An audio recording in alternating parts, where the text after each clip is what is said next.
साखळी तयार केल्यानंतर आपल्याला संविधानाचे वाचन करायचे आहे। तर अगोदर मी वाचन करीन, माझ्या मागे सर्व विद्यार्थ्यांना आणि पालकांना सुद्धा वाचन करायचे आहे।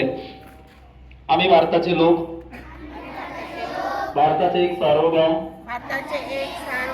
समाजवादी धर्मनिरपेक्ष लोकशाही गणराज्य घडवण्याचा व त्याच्या सर्व नागरिकांस सामाजिक आर्थिक व राजनैतिक न्याय विचार अभिव्यक्ती विश्वास श्रद्धा व उपासना यांचे स्वातंत्र्य दर्जाची व संधीची समानता निश्चितपणे प्राप्त करून देण्याचा आणि त्या सर्वांमध्ये व्यक्तीची प्रतिष्ठा व राष्ट्राची एकता आणि एकात्मता यांचे आश्वासन देणारी बंधुता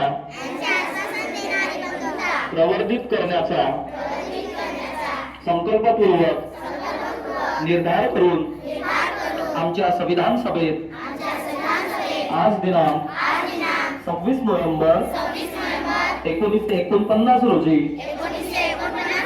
याद्वारे हे संविधान अंगीकृत आणि अधिनियमित करून स्वतःप्रत अर्पण करत आहोत।